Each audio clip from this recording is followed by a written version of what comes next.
12월의 오후 서울 강남의 펜트하우스 창밖으로 차가운 바람이 불어왔습니다. 이주연은 거대한 창 앞에 서서 잿빛 하늘을 응시했습니다. 최고급 가구와 미술품으로 가득한 이 화려한 공간은 그녀에게는 차갑고 텅 빈 감옥 같았습니다. 대한민국 최고의 부동산 개발업자라는 칭호도 성공도 그녀의 내면을 채워주지 못했습니다. 그녀의 가슴 한가운데에는 30년 전 잃어버린 유일한 딸 소윤의 부재가 큰 구멍으로 남아 있었습니다. 30년 전 놀이공원에서 잠시 한눈을 판 사이 소윤은 흔적도 없이 사라졌습니다. 온갖 노력을 다했지만 어떤 단서도 찾지 못했고 결국 그녀는 모든 인간관계를 단절하고 일에만 매달렸습니다. 돈이 공허함을 채워줄 거라 믿었지만 삶은 점점 더 텅 비어가는 것 같았습니다. 최근 그녀의 꿈에는 자주 소윤이 나타났습니다. 7살의 소윤은 늘 그녀를 향해 손을 내밀었지만 그녀가 손을 잡으려 할 때면 꿈에서 깨어나곤 했습니다. 후회와 죄책감은 끝없이 이어졌습니다. 그날 저녁 무기력하게 인스턴트 식품으로 저녁을 때우려던 그녀에게 유일한 친구 박선희의 전화가 걸려왔습니다. 주연아, 너 이렇게 혼자 살다가 병나. 내가 아는 좋은 식당 있는데 오늘은 꼭 나와. 주연은 마지못해 승낙했습니다. 몇 시간 뒤 선희가 운전하는 차를 타고 도착한 한적한 골목길, 오래된 한옥 건물에서 새어나오는 따뜻한 불빛을 보며 이주연은 자신의 인생을 뒤바꿀 운명적인 만남을 예감했습니다. 이주연은 박선희가 이끄는 대로 한옥 카페 문을 열고 들어섰습니다. 생각했던 것보다 훨씬 더 따뜻하고 아늑했습니다. 한쪽 벽면에는 다양한 손글씨로 쓰인 쪽지와 빛바랜 사진들이 가득했고 그 아래 놓인 테이블마다 작은 꽃 한 송이가 놓여 있었습니다. 그녀가 평소 다니던 화려한 식당과는 너무나도 다른 공간이었습니다. 이주연은 어딘가 모르게 어색했지만 선희의 밝은 미소에 이끌려 자리에 앉았습니다. 어때? 내가 말했지. 여기 정말 좋다고. 선희는 들뜬 목소리로 메뉴판을 건넸습니다. 하지만 이주연은 메뉴판 대신 바쁘게 오가는 카페 직원의 모습에 시선을 고정했습니다. 직원 명찰에는 소윤이라는 이름이 적혀 있었습니다. 그녀는 손님 한 명 한 명에게 진심 어린 미소를 건네고 있었고 그 따뜻한 모습은 이주연의 마음을 묘하게 흔들었습니다. 그녀의 맑은 눈빛과 부드러운 말투는 낯설지 않았습니다. 어디서 본 적이 있었나? 그때 이주연의 시선은 소윤의 목에 걸린 목걸이에 멈췄습니다. 은은한 빛을 내는 작은 펜던트였습니다. 이주연의 심장이 쿵 하고 떨어지는 느낌이 들었습니다. 그 목걸이는 30년 전 그녀가 딸을 위해 직접 디자인했던 것과 똑같았습니다. 똑같은 모양, 똑같은 은은한 빛깔. 그럴 리가 없다고 생각했지만 눈앞의 광경은 현실이었습니다. 그녀는 목이 메어 말을 잃었습니다. 이주연은 손을 들어 소윤을 불렀습니다. 저기요, 죄송하지만. 소윤은 밝은 미소를 지으며 다가왔습니다. 네, 손님. 혹시 필요한 거 있으신가요? 혹시 그 목걸이 어디서 사셨는지 여쭤봐도 될까요? 소윤은 잠시 당황한 듯 했지만 이내 부드러운 미소를 되찾으며 목걸이를 살짝 만졌습니다. 아, 이거요. 아주 어릴 때부터 가지고 있었어요. 어머니가 저한테 주셨다고 들었어요. 이주연의 손이 떨리기 시작했습니다. 어머니 소윤은 이주연의 혼란스러운 표정을 읽었는지 조심스럽게 덧붙였습니다. 저는 어렸을 때 보육원에서 자랐어요. 그래서 어머니에 대한 기억은 없어요. 이 목걸이가 유일한 유품이에요. 이주연은 더 이상 아무 말도 할 수 없었습니다. 그녀의 머릿속은 소윤, 목걸이, 보육원이라는 단어들로 가득 찼습니다. 30년 전 실종된 딸, 보육원에서 자랐다는 아이, 그리고 이 세상에 단 하나뿐인 목걸이. 우연이라고 치부하기에는 너무나 많은 조각들이 맞춰지고 있었습니다. 그녀는 소윤에게 고맙다고 인사한 뒤 자리로 돌아왔습니다. 무슨 일이야? 얼굴색이 왜 그래? 선희는 걱정스러운 눈빛으로 이주연을 바라봤습니다. 이주연은 떨리는 목소리로 말했습니다. 아니야. 그냥. 하지만 그녀의 눈은 이미 소윤을 향해 있었습니다. 그녀는 소윤의 일거수일투족을 살피며 혹시 모를 단서를 찾으려 했습니다. 식사를 하는 내내 선희는 음식이 맛있다며 이야기했지만 이주연의 귀에는 아무것도 들리지 않았습니다. 그녀는 계속해서 자신을 설득했습니다. 아닐 거야. 세상에 비슷한 디자인의 목걸이는 많아. 괜히 희망 품었다가 또 무너지면. 하지만 마음 한구석에서는 희미한 불씨가 타오르고 있었습니다. 30년 동안 꺼지지 않았던 불씨였습니다. 그날 밤 이주연은 잠을 이루지 못했습니다. 그녀는 소윤의 목에 걸린 목걸이, 소윤의 미소, 그리고 보육원이라는 단어를 계속해서 떠올렸습니다. 모든 것이 꿈처럼 느껴졌지만 한편으로는 이것이 현실이기를 간절히 바랐습니다. 결국 그녀는 다음 날 아침 일찍 낡은 사진첩을 들고 카페로 향했습니다. 사진첩에는 30년 전 7살이던 딸 소윤과 함께 찍은 가족 사진이 있었습니다. 떨리는 손으로 사진을 들고 소윤에게 다가갔습니다. 혹시 이 사진에 대해 아는 게 있으신가요? 소윤은 사진을 보며 잠시 생각에 잠겼습니다. 그리고는 고개를 저으며 말했습니다. 죄송해요. 전혀 모르겠네요. 이주연은 깊은 실망감에 휩싸였습니다. 그녀의 마지막 희망이 부서지는 듯 했습니다. 하지만 소윤은 사진을 조심스럽게 뒤집었습니다. 사진 뒷면에는 1995년 4월 15일 가족과 함께라고 적혀 있었습니다. 소윤은 그 글씨를 보자마자 눈이 커졌습니다. 4월 15일 제 생일이에요. 이 글씨는 낯이 익어요. 이주연의 심장이 다시 뛰기 시작했습니다. 4월 15일. 그것은 바로 그녀의 딸 소윤의 생일이었습니다. 우연이라고 하기에는 너무나도 강력한 증거였습니다. 지푸라기라도 잡고 싶은 심정으로 그녀는 조심스럽게 말했습니다. 혹시 저와 함께 DNA 검사를 해볼 의향이 있으신가요?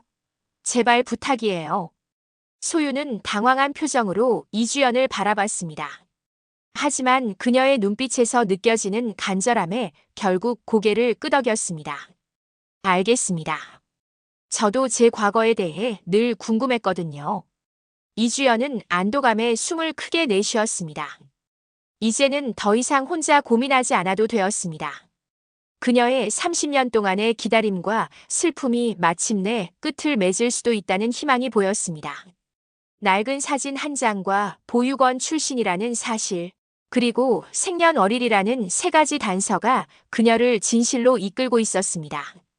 다음 날 두 사람은 함께 병원을 찾았습니다. 그리고 이주연은 그곳에서 인생을 뒤바꿀 마지막 진실을 마주하게 될 것입니다. 이주연과 소윤은 며칠 뒤 함께 병원을 찾았습니다. 차가운 대기실 의자에 앉아있는 이주연의 손은 떨리고 있었습니다. 그녀의 눈은 불안으로 가득 차 있었습니다. 혹시라도 아니면 어쩌지? 30년 동안 품어온 희망이 한순간에 사라질까 두려웠습니다. 소윤은 그런 그녀의 옆에서 담담하게 앉아 있었습니다. 그녀의 얼굴에는 과거에 대한 궁금함과 함께 낯선 여인의 간절한 시선에 대한 부담감이 섞여 있었습니다. 이 긴장감 속에서 두 사람은 아무 말도 하지 못했습니다. 흐르는 시간만이 그들을 짓눌렀습니다.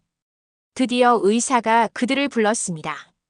의사의 표정은 평온했지만 이주연은 자신의 심장이 목까지 차오르는 것을 느꼈습니다. 의사는 봉투를 뜯어 결과를 읽었습니다.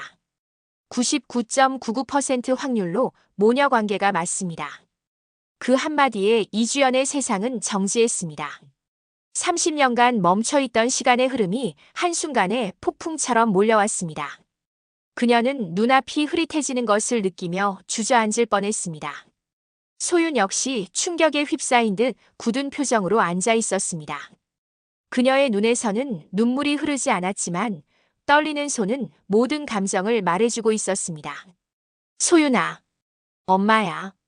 이주연의 목소리는 흐느낌에 섞여 제대로 나오지 않았습니다.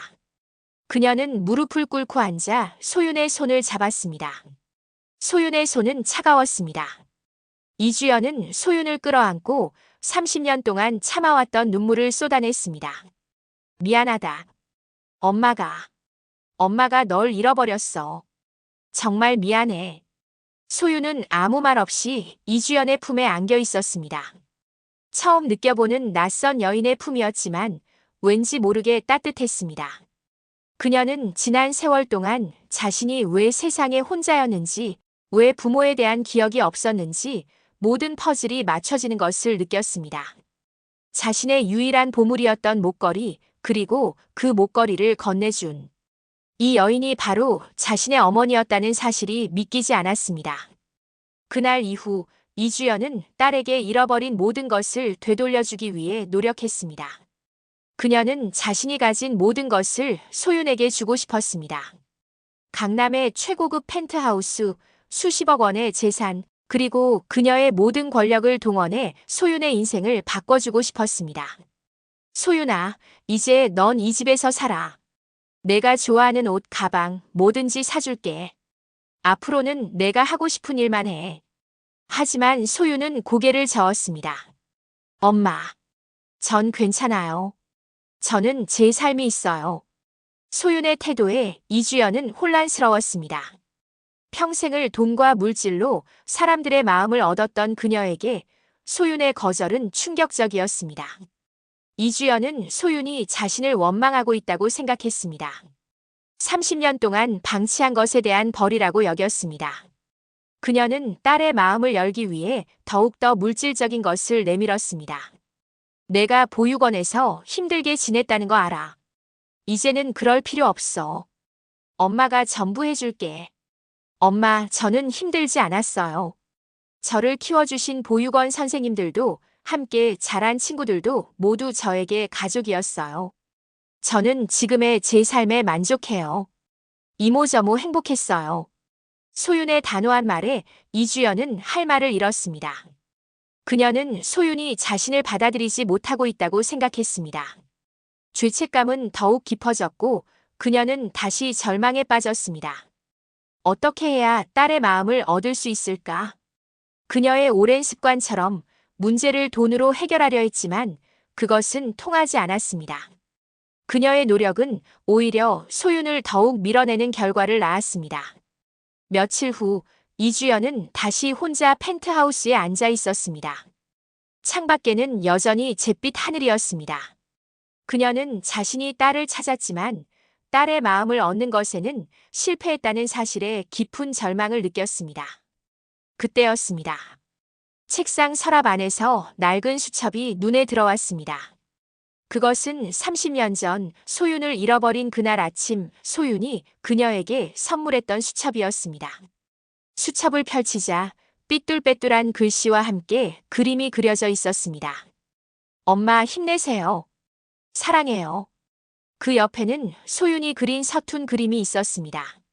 놀이공원 그림이었습니다. 회전목마와 솜사탕, 그리고 그 아래에 엄마와 딸이 손을 잡고 있는 그림이었습니다. 그림 아래에는 작은 글씨가 쓰여 있었습니다. 엄마랑 소윤이랑 영원히 함께. 이주연의 눈에서 뜨거운 눈물이 흘러내렸습니다. 그녀는 그제야 깨달았습니다. 소윤이 자신에게 바라는 것은 돈이나 호화로운 삶이 아니었습니다. 소윤이 원했던 것은 바로 함께하는 시간이었습니다.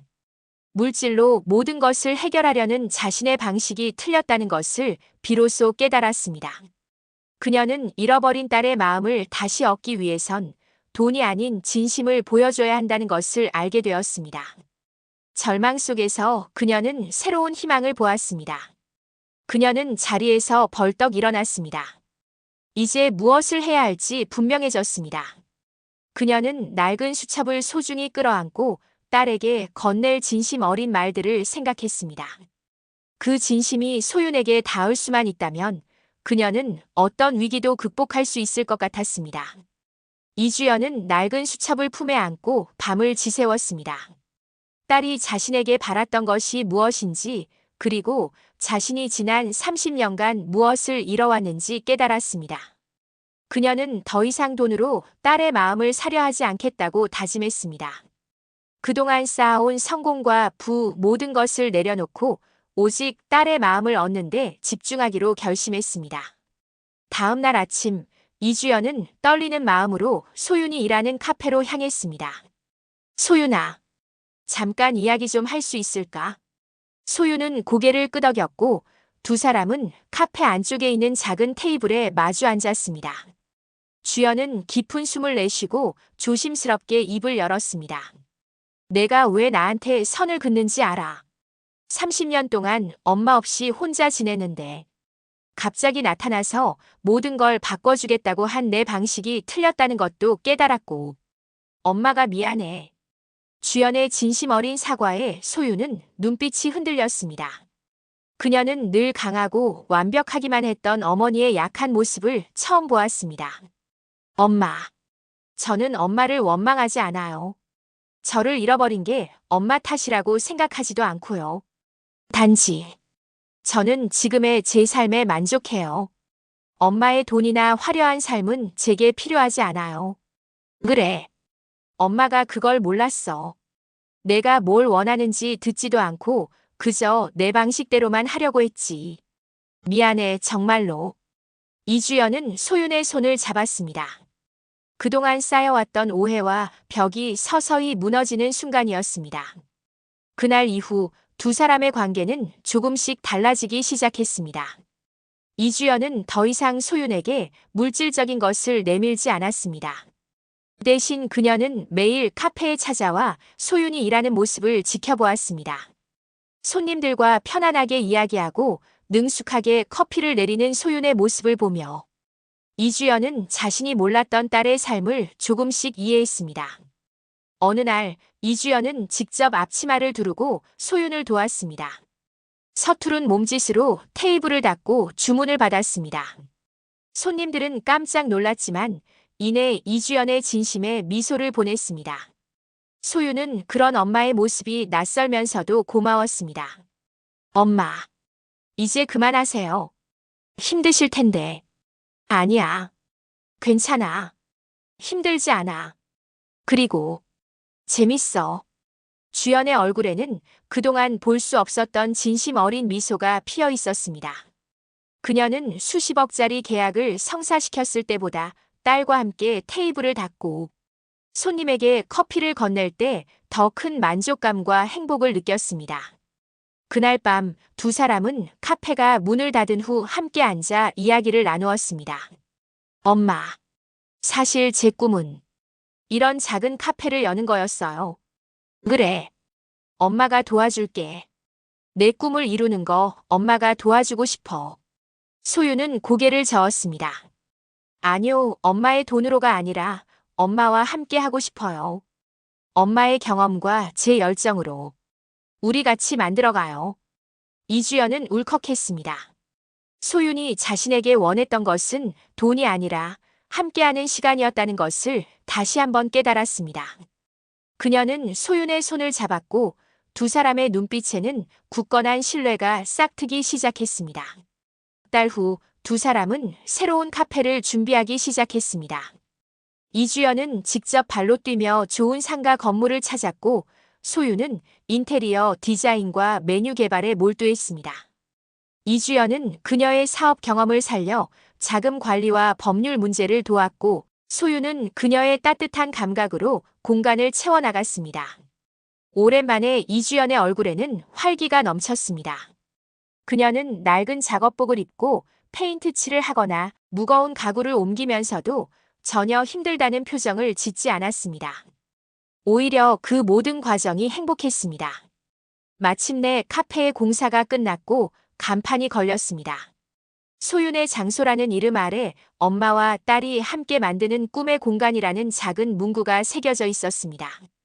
두 사람은 나란히 서서 그 문구를 바라보며 미소를 지었습니다. 그들의 얼굴에는 희망과 함께 진정한 가족이 되었다는 행복이 가득했습니다. 엄마 고마워요. 엄마 덕분에 제 꿈을 이룰 수 있게 됐어요. 아니야. 소윤아. 엄마가 더 고맙지. 내 덕분에 엄마는 잃어버렸던 내 삶을 되찾았어. 이주연은 30년의 세월을 뛰어넘어 딸과 함께 손을 잡고 서 있었습니다. 그녀는 이제 더 이상 돈과 성공이 삶의 전부가 아님을 알았습니다. 그녀에게 남은 가장 소중한 가치는 딸과의 관계, 그리고 그 관계를 통해 얻은 진정한 행복이었습니다. 이제 두 사람에게는 잃어버렸던 시간만큼 함께 만들어갈 수많은 행복한 날들이 기다리고 있었습니다. 소윤의 장소가 문을 연 지 어느덧 1년이 흘렀습니다. 가을 햇살이 따스하게 쏟아지는 오후, 이주연은 카페 창가에 앉아 소윤이 손님들과 이야기하는 모습을 바라보았습니다. 그녀의 얼굴에는 더 이상 과거의 그늘이 없었습니다. 대신 은은한 미소와 평화로운 표정이 가득했습니다. 카페는 문을 연 지 얼마 되지 않아 입소문을 탔고 따뜻한 분위기와 맛있는 커피로 금세 사람들의 쉼터가 되었습니다. 이주연은 소윤과 함께 이 카페를 만들어가며 잊고 지냈던 수많은 행복을 되찾았습니다. 그녀는 더 이상 펜트하우스에 갇혀 지내지 않았습니다. 매일 아침 소윤과 함께 출근해 커피를 내리고 손님들의 이야기를 들으며 소소한 기쁨을 느꼈습니다. 수백억 원의 사업을 성공시켰을 때보다 소윤과 함께 만든 쿠키를 손님에게 건넬 때 더 큰 보람을 느꼈습니다. 그녀는 딸의 재능과 따뜻한 마음이 이 공간을 얼마나 빛나게 만드는지 매일매일 깨닫고 있었습니다. 어느 날 이주연은 소윤에게 조용히 말을 건넸습니다. 소윤아, 사실 엄마는 내가 이 카페를 혼자 운영했으면 좋겠어. 소윤은 깜짝 놀라 이주연을 바라보았습니다. 엄마? 갑자기 왜요? 이제 엄마가 없어도 충분히 잘할 수 있을 것 같아서. 너는 이 공간을 만들 재능이 있어. 그리고 엄마는 이제 엄마의 길을 찾아야 할 것 같아. 이주연은 그녀의 사업 수완과 경험을 살려 젊은 예술가들을 후원하는 재단을 설립할 계획을 세우고 있었습니다. 돈과 성공만을 좇았던 과거를 반성하고 이제는 자신이 가진 것을 다른 이들과 나누고 싶다는 새로운 목표가 생긴 것입니다. 그것은 소윤의 용기와 따뜻한 마음이 그녀에게 준 새로운 삶의 방향이었습니다. 그해 가을, 이주연과 소윤은 30년 만에 함께 놀이공원을 찾았습니다. 과거의 악몽이 서려있던 그 장소는 이제 두 사람에게 새로운 의미로 다가왔습니다. 놀이공원의 풍경은 예전 그대로였지만 그들을 둘러싼 공기는 전혀 달랐습니다. 그들은 함께 솜사탕을 먹고 회전목마를 타며 잃어버렸던 어린 시절의 추억을 만들어갔습니다. 회전목마가 멈추자 소윤은 주연을 바라보며 말했습니다. 엄마, 이제야 알 것 같아요. 엄마가 왜 저를 찾으려고 그렇게 노력했는지. 이주연은 소윤의 손을 잡고 따뜻하게 말했습니다. 그래, 이제는 괜찮아. 잃어버렸던 시간은 되돌릴 수 없지만 남은 시간을 함께 할 수 있으니까. 그것만으로도 엄마는 충분해. 소윤은 이주연의 품에 안겨 말했습니다. 고마워요, 엄마. 저를 찾아줘서. 이주연은 소윤의 머리를 쓰다듬으며 조용히 속삭였습니다. 아니야, 소윤아. 엄마는 내 덕분에 나를 찾았어. 두 사람은 잃어버린 과거의 아픔을 완전히 치유했습니다. 그들은 이제 더 이상 과거의 죄책감에 시달리지 않았습니다. 대신 서로에게 든든한 버팀목이 되어 주었습니다. 늦은 밤, 이주연은 소윤의 카페 창가에 앉아 따뜻한 차 한 잔을 마셨습니다. 창밖에는 어둠이 내렸지만 카페 안은 여전히 환했습니다. 그녀의 눈에 비치는 것은 더 이상 공허함이 아니었습니다. 사랑, 용서, 그리고 희망이 가득한 삶이었습니다. 이 이야기는 단순히 잃어버린 딸을 찾은 한 여인의 성공담이 아닙니다. 이 이야기는 물질적인 성공이 채워줄 수 없는 내면의 공허함을 진정한 사랑과 용서를 통해 극복하는 한 사람의 성장기입니다. 이주연이 딸에게서 받은 가장 큰 선물은 금고 속의 재산이 아닌 그녀를 통해 삶의 의미를 되찾은 것, 그리고 잃어버렸던 자신을 다시 만난 것이었습니다. 진정한 행복은 잃어버린 과거를 되찾는 것이 아니라 지금 이 순간을 사랑하는 사람과 함께 만들어가는 것임을 이주연과 소윤은 서로를 통해 깨달았습니다. 그들의 이야기는 이제 끝이 아닌 새로운 시작을 향해 나아가고 있었습니다.